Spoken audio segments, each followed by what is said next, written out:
The Russian leader's primary goal was to overrun Ukraine and topple its government, effectively putting an end to Ukraine's desire to join NATO. He informed the Russian people that his goal was to demilitarize and denazify Ukraine in order to defend those who had been subjected to what he called Ukraine's government's 8 years of bullying and genocide. "We have no intention of occupying Ukrainian land.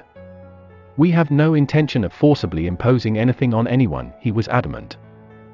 He said that this was not even a war or an invasion, but rather a special military operation that Russian state-controlled media were forced to portray. The assertion of Nazis in Ukraine and genocide was likewise a fabrication. There was also no quick victory. The objectives he put out at the outset of Russia's invasion appear to have been diluted, but it is apparent that the Kremlin views this as a watershed event in Russian history. Russia's future and role in the world are on the line. Says Sergei Naryshkin, Russia's foreign intelligence chief. The bombing continues, but recent reports from peace talks imply that Russia is no longer attempting to oust the government and is instead pursuing a neutral Ukraine. Russia may also try to hold on to its territorial conquests, both in the south in Crimea and in the east in Ukraine. Ukraine has increasingly shifted to the west, both the EU and NATO, since gaining independence in 1991, as the Soviet Union fell. The dissolution of the Soviet Union, according to Russia's Putin, was the disintegration of historical Russia. He claims that Russians and Ukrainians are one and the same people.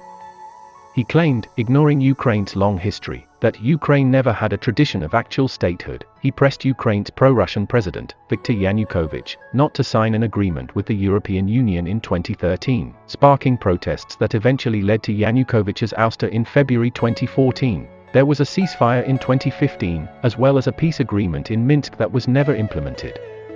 President Putin tore up the peace accord just before his invasion and declared two Russian-backed statelets independent of Ukraine. He accused NATO of jeopardizing our historic future as a nation, as he ordered in the soldiers, stating without evidence that NATO countries sought to bring war to Crimea. But what exactly does neutrality imply? Russia is considering establishing a neutral, demilitarized Ukraine with its own army and navy, similar to what Austria and Sweden, both EU members, have done. Sweden is not neutral, and Russia has warned it with severe military political implications if it joins.